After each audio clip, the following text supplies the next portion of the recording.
मेरे पास दो ऑप्शन है सर, या चाय का दुकान खोलूंगा या सुसाइड करूंगा सर, उसके अलावा कोई ऑप्शन नहीं है सर मेरे पास। सुसाइड आपका ऑप्शन नहीं हो सकता ब्रदर। मेरे पास बीजी बीएड इतना स्टेट सीटेट क्वालिफाइड होने के बाद 20,000 का नौकरी भी नहीं मिलेगा सर पूरा इंडिया में। राहुल गांधी के सभा में आज लाखों की संख्या में जेनजी पहुंच गए। जेनजी की संख्या को देखते हुए जहां सरकार की चिंताएं बढ़ गई, वहीं गोदी मीडिया इस बात को लेकर पगला गई है कि जब उसने राहुल गांधी की प्रयागराज यानी इलाहाबाद में होने वाले आज के कार्यक्रम को लेकर कोई खबर चलाई नहीं, तो इतनी संख्या में जेनजी वहां कैसे पहुंच गए।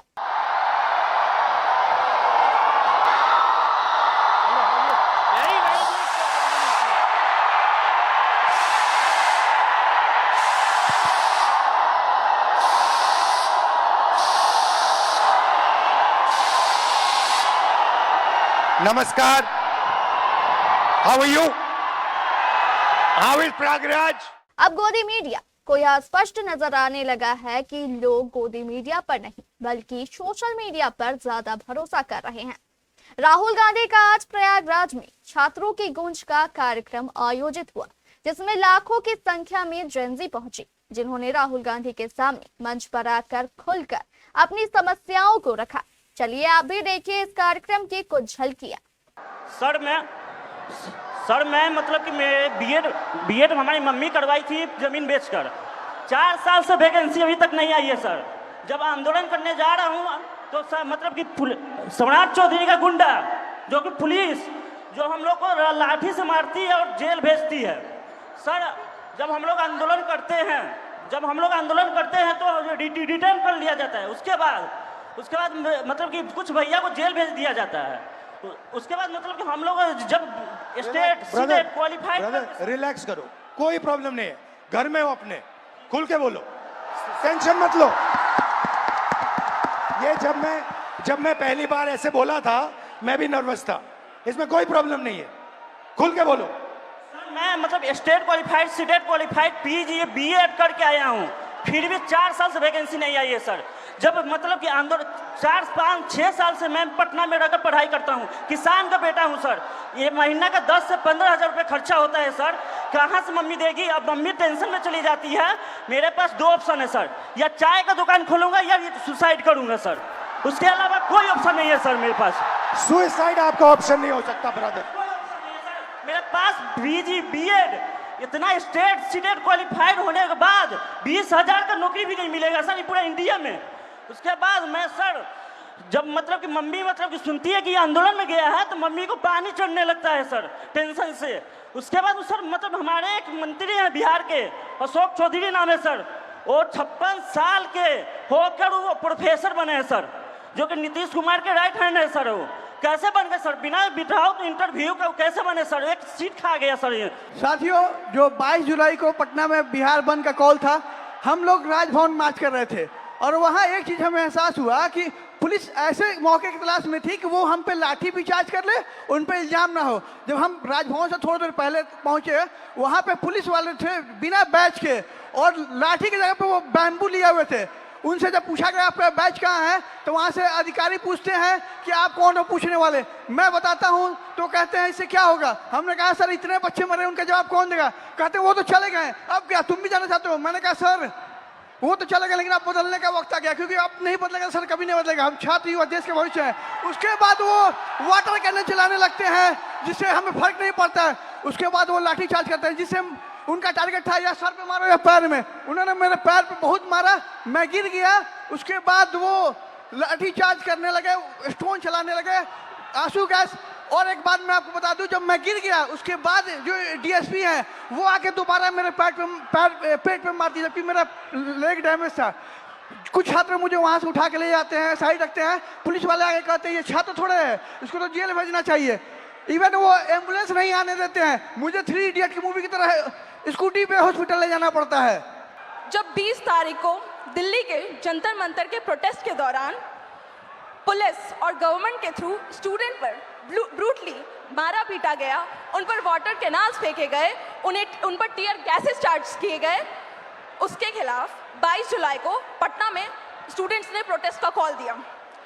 वहाँ स्टूडेंट्स मौजूद हुए और पीसफुल प्रोटेस्ट उन्होंने स्टार्ट किया, लेकिन फिर बिहार पुलिस और बिहार सरकार ने स्टूडेंट के साथ फिर से ब्रूटली ट्रीट किया, उन्हें मारा और रातों रात उनके घर से उन्हें डिटेन कर लिया जाता है बिना इस जानकारी के कि वो कौन से पुलिस स्टेशन में है, वो कौन से किस थाने में है। इन सब हमने 23 जुलाई को पेपर लीक के खिलाफ, स्टूडेंट ब्रूटैलिटी के खिलाफ और बिना अनलॉफुल वे में डिटेन होने के खिलाफ एक प्रोटेस्ट रखा अपने यूनिवर्सिटी के कैंपस में। लेकिन हमारे प्रोटेस्ट स्टार्ट करने से पहले ही वहाँ पर पुलिस, सीआरपीएफ और एसडीएम मौजूद थे। सर, हम छात्र हैं और हमें एज अ वाइस प्रेसिडेंट मुझे यूनिवर्सिटी के गेट से घुसने नहीं दिया जा रहा था। फिर भी क्योंकि मेरा वो प्रोटेस्ट था, हम लीड करने के लिए जैसे तैसे घुसे। हमारे कुछ फेलोज जो प्रोटेस्ट ज्वाइन करने आ ही रहे थे, उन्हें पुलिस गेट से ही भगा देती है और कुछ फेलोज को लाठी चार्ज कर डिटेन कर लेती है बिना किसी मेडिकल ट्रीटमेंट के। उनका सर 10 से 12 घंटा फूटा रहता है पुलिस स्टेशन पे। 25 जुलाई को जब आप लोग धर्मेंद्र प्रधान की इस्तीफा की खुशी मना रहे थे, तब बिहार के छात्रों में अलग सा डर और भय मौजूद था। उन्हें कहीं से भी कभी भी अरेस्ट कर डिटेन कर लिया जाता और उन्हें किस पुलिस स्टेशन में भेजा जाता, इसका कोई अता पता नहीं है। सर, सबसे पहले इलाहाबाद विश्वविद्यालय और पूर्वांचल के हमारे हजारों छात्रों की तरफ से आपको धन्यवाद सर। और सर, मैं सर इलाहाबाद विश्वविद्यालय लॉ फैकल्टी का छात्र हूँ सर, और हमारे यहाँ समस्याओं का अंबार लगा पड़ा है सर। हमारे लॉ फैकल्टी में सर जो लाइब्रेरी है उसमें सर पूरी पानी आती है, मतलब बाढ़ आता है सर। और जब लाइब्रेरी बंद कर दी जाती है, जब हम लोग पूछते हैं कि सर लाइब्रेरी बंद क्यों, तो कहते हैं उसमें करंट का पानी दौड़ता है, बेटा आप बाहर रहो। मतलब सर हमारा बुक जो आता है सर वो हज़ारों की आती है। हम लोग सर पूरी बरसात सीजन में सर हम लोग उस बुक को एक्सेस नहीं कर सकते हैं सर। और हमारे साथी जो सर प्रोटेस्ट पे बैठे हुए पिछले 1 महीने से सर, तो उन्होंने जब उनकी सर बहुत बेसिक मांगे सर, जो एक ह्यूमन के लिए सर जो चाहिए सर, उनको सर प्रॉपर सैनिटेशन के लिए सर जो प्रॉपर वॉशरूम साफ पानी चाहिए छात्र संघ के लिए, और उन्होंने 400% सर फीस वृद्धि किया है सर। यहाँ हमारे पूर्वांचल के हजारों साथी हैं सर, उनसे पूछिए, उनके बिल्कुल सर 400% सर इका बैग, उनसे पूछिए सर। हमारे घर के सर जो मैक्सिमम इनकम होती है सर 70% से ज़्यादा लोगों के पास वो 8,000 रुपये है सर। और हमारे जो हॉस्टल की फैसिलिटीज और फीस है सर वो 30-30 हज़ार रुपये कर दी गई है, पूरे देश भर में सबसे महंगी सर, सबसे महंगी। इवन उनको जो हमारे जो संघ के आका ऊपर के बैठे हुए सर, उनका कार्यक्रम विश्वविद्यालय में होगा, लेकिन हम बच्चे अगर जा करके कहें कि मैम, या फिर हमारे जो DSW सर है उनसे कहें कि हमारा डिबेटिंग सोसाइटी है, कुछ कल्चर है, आप एक प्रोग्राम करवा दो, तो हमको सर 15-20 ज्ञापन देने पड़ते हैं। उसके बाद भी हमें मिलते हैं सिर्फ ताने कि तुम लोग मतलब कुछ नहीं करो। पानी के लिए सर जो हम लोग DSW कार्यालय गए, उनसे कहें कि सर वाटर कूलर में कीड़े आते हैं, तो वो कह रहे हैं कि विश्वविद्यालय पानी पीने की जगह नहीं है, आप घर से पानी लेकर के आओ, यहाँ पे पानी नहीं पिया जाता है, आपको जो भी करना है बाहर करो। सर 24 घंटे हम लोग गए कि लाइब्रेरी को आप 24 घंटे ओपन करो, हम लोग पढ़े, तो वो कह रहे हैं कि 8 घंटे करते हैं, उसको किए, फिर उसके बाद वो कह रहे हैं कि 24 घंटे लेकर पढ़ कर क्या करोगे, कौन सा कलेक्टर बनना है तुमको, आप बताइए सर। अब हमारे इलाहाबाद से सर, इलाहाबाद विश्वविद्यालय से सर इतने सारे प्रधानमंत्री निकले, इतने मुख्यमंत्री निकले, और वहीं पे छात्र संघ को सिर्फ इसलिए बंद कर दिया गया है क्योंकि गरीब घर के लड़के कभी भी राजनीति में ना आ पाए और बड़े घर के लड़के आकर के जो है सो उसको सत्ता संभाले। हम लोग हमेशा सर गुलामी करें, हमारी मानसिकता ऐसी बना दी जा रही है। और अगर आप कुछ भी बोलो तो उनके से संघ के गुंडे पाल रखे हैं। अभी 2 दिन पहले की बात है सर, आपने भी कमेंट किया था उस पर सर, आपकी आवाज़ उठाए हमारे लिए सर, फिर से धन्यवाद सर। हमारे साथी आशुतोष मौर्य, सौरभ गढ़वाल, शिवम यादव, ये लोग बैठे थे सर। हम लोगों पे सर पीछे गेट से जो उनके जो प्रॉक्टर सोकल जो गार्ड उनके होते हैं, जिनमें किन्हीं का नेम प्लेट नहीं लगा सर, हम लोग अगर 10 बार आन जान करेंगे, हमें 10 बार दिखाना, उनमें से किन्हीं का नहीं है सर। वो पीछे वाले गेट से सर कम से कम 60 से अंदर लड़के भेजे, और उसके बाद वो आए और बड़बत्ता से हमसे झगड़ा हुआ सर हम लोगों से सर। मतलब उनकी हाथापाई, मतलब हम लोग बैठे थे, हमारा सारा सामान छीन लिया गया, हम लोग को भगा दिया गया, हम लोग को मजबूरन सर वहाँ पे पीछे पुलिस भी खड़ी थी सर। हमारे यूनिवर्सिटी की थाना है सर, 2 पुलिस वाले पीछे खड़े हैं, और वो 2 लोग थे सर। और दिन जब हम लोग रहते हैं तो वहाँ पे सर 3-3 गाड़ियाँ आकर के लगती हैं, ऐसे लगता है कि हम लोग कोई आतंकवादी बैठे हैं, अंदर जा करके क्या ही कर लेगा ये लोग। और सर उसके अलावा सर हेल्थ फैसिलिटी पे हम लोग आते हैं तो उसके लिए आप आवाज़ उठाए तो बोलता है कि सरकार बाहर रखा है ना, बाहर जाओ आप। हमारे पास सर मतलब कहने को वहाँ पे शिक्षा से लेकर के सर जो नियुक्तियाँ जो होती हैं सर वो ट्रांसपेरेंट नहीं है। आप सवाल करोगे आपकी डिग्री रोक दी जाएंगी। अभी हमारे साथियों पे सर मुकदमे कर दिए गए, अभी हम दोनों यहाँ पे हैं, हो सकता है कल पे हम दोनों पे मुकदमा होगा। बिल्कुल सर, ये वहाँ का नियम है सर। सर हम कह देना चाहते हैं, बिल्कुल सर हम कह देना चाहते हैं सर, हम गांधी के अनुयायी थे, गांधी के अनुयायी है, गांधी के अनुयायी रहेंगे, और उन संघी या कोई भी हो सर, हम डरने वाले नहीं है। आइडियोलॉजी से समझौता सर जीवन में कभी नहीं होगा। हम पहले भी आपके खिलाफ थे, हम पहले भी अन्याय के खिलाफ थे, हम आज भी है सर, हम आगे भी रहेंगे। और सर आपके साथ के लिए सर फिर से हमारे सभी पूर्वांचल के साथियों की तरफ से सर एकदम फिर से धन्यवाद सर। आप हमारे लिए आए सर, धन्यवाद सर। बहुत अच्छा बोले आप। सर मेरा नाम कुणाल कुमार पांडे है सर, मैं इलाहाबाद विश्वविद्यालय के तृतीय वर्ष का छात्र हूं सर। सर हमारे विश्वविद्यालय में सर जो सीटें हैं उसमें 50% की कटौती कर दी जाती है और हमारा जो फी है सर उसे एक बार में 400% की बढ़ा दिया जाता है और प्रत्येक वर्ष 10% की वृद्धि की जाती है।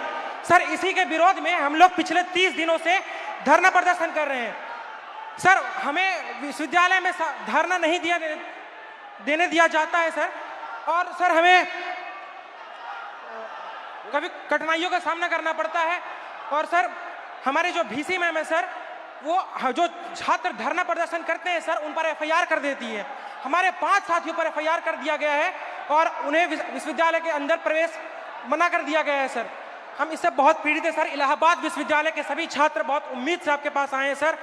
मुझे पता है मैं यहाँ से जाऊंगा, कल मेरा भी निलंबन हो जाएगा, मेरे पर भी FIR हो जाएगा, लेकिन मैं अपने VC मैम से कहना चाहूंगा, मैम मैं इलाहाबाद विश्वविद्यालय का छात्र हूँ, ना मैं निलंबन से डरता हूँ, ना मैं AK-47 से डरता हूँ। जो मेरा हक है, जो मेरा अधिकार है, मैं वो लेकर रहूंगा और जब तक हमारी मांगे पूरी नहीं होती हम इस धरने से नहीं उठेंगे। शाबाश, धन्यवाद sir. Very good, thank you, thank you. मेरा नाम अविनाश है, मैं इन्हीं छात्रों में से कोई एक जरूर हूं। चूंकि मैं ये कह सकता हूं सर कि मैंने अपनी तैयारी 2018 में शिक्षक भर्ती के लिए की थी। 2018 से आज तक मैं उसी की तैयारी कर रहा हूं। क्यों? सरकार के पास जगह खाली है फिर भी वैकेंसियां नहीं दी जा रही हैं। उसके बाद ये होता क्यों है सर? ये सरकार की मानामानी है। इसमें सरकार अगर चाहे बच्चों से कि वैकेंसियां दे, प्रॉपर तरीके से चलती रहे। हम लोग ऐसा नहीं कि क्या कहते हैं एक डिमांड कर रहे हैं। 2018 से लेकर आज तक कई सारे धरना प्रदर्शन, कई सारे ज्ञापन ये दिए हैं।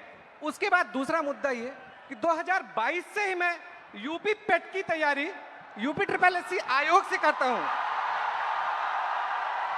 UPSSC आयोग 2022 से मैं तैयारी कर रहा हूं और उसकी भर्तियां आज भी ऑन रिकॉर्ड में बात कर रहा हूं कि कम से कम 9 से 10 वैकेंसियां आज तक क्लियर नहीं हुई है।